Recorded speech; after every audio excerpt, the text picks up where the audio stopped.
one may put his or her leg on you. If you sleep on separate bed, no problem of that. If neighbor,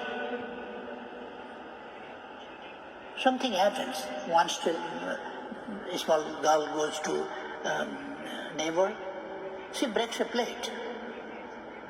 And the neighbor says, what training you are providing, what education you are providing to your offsprings? Your daughter broke my plate. The next day, her son comes this side and breaks another cup. Again another neighbor says. These type of things happen between the neighbors. So,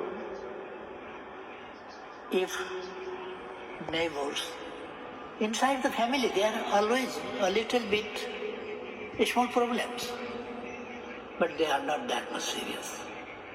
And within family, similarly, between the neighbors, there can be small problems too, because they are neighbors. If they were far away, there couldn't be any problem, but if they are neighbors, there can be. So we have to be responsible, and we must understand each other's problems.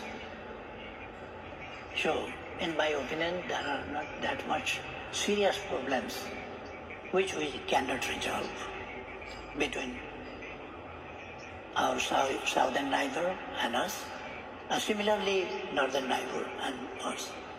Well, both neighbors are, I must say, they are good too.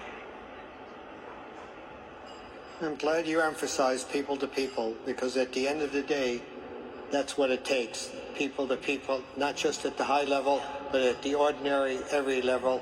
And we need to engage. Yeah. Without engagement, we can't understand. Yeah. We're running out of time, although we could love to keep you all night, but I think so. So we'll only take one more question. I think it's from this side. So since I think you want freedom, also freedom to enjoy New York.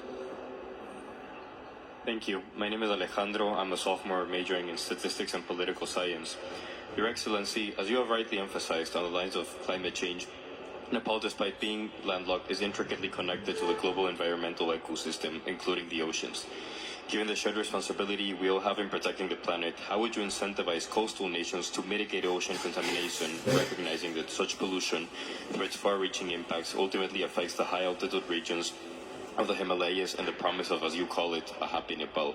What diplomatic or multilateral approaches might Nepal advocate for to ensure that the preservation of the oceans becomes a collective priority, given its vital link to the mountains of Nepal and climate change all around the world?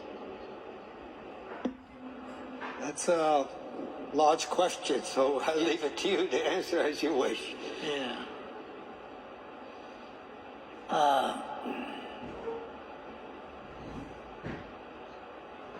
Thank you very much for your question.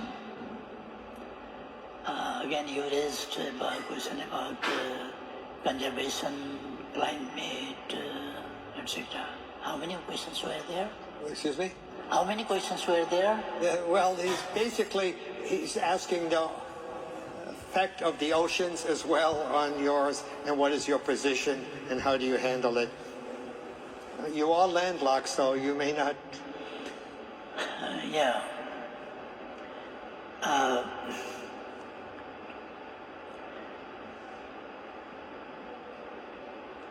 Ours is a diversified country. Very, very natural diversity,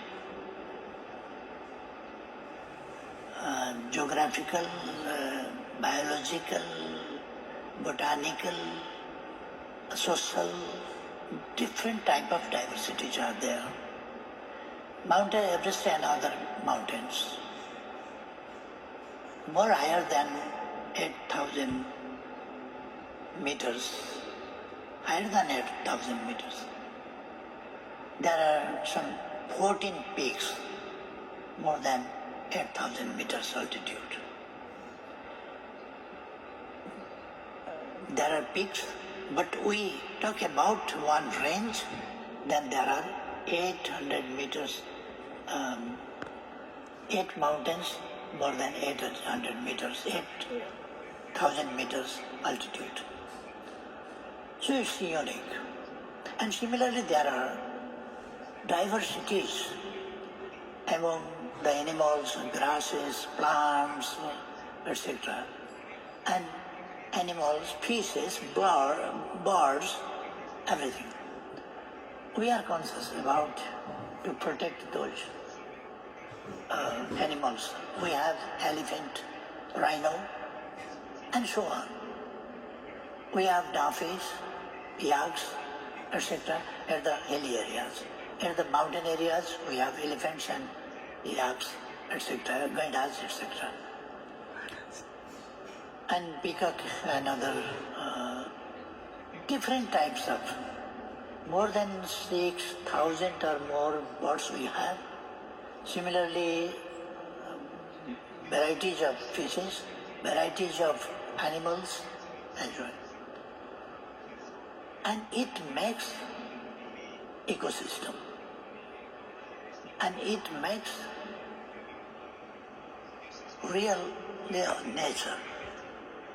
It makes the nature. Where we can see, we can observe the nature. And we can see not only the beauty of nature, but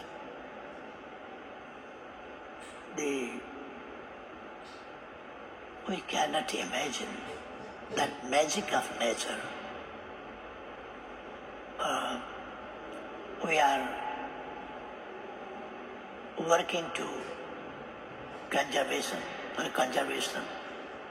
protection of forest, animals, etc. And protection of our geographical landscape, our mountains, as I mentioned before too. Our mountains, they are not only important for Nepal, but for entire world they are. Because the earth turns around within 24 hours. So the time comes from that and one circle around the sun. That creates the time on the earth. So these things are very important that he raised questions. Thank you. I'm glad you emphasized people to people and nature. At the end of the day, we're part of one system and we have to appreciate and help each other. So thank you very much. We have more questions, but I know you would like your freedom too. So thank you, and you're always welcome here at Columbia. Thank you so much. I would like to thank all the professors and the students and participants here, and particularly the university who provided me to be here this evening and to address and to exchange opinions and to talk with dear students. It's a great opportunity for me, and I feel proud to be here this evening, being together with you. I would like to thank you very much, and I hope again in the future we will meet together. As I said, you're welcome, and see you next year. Thank you.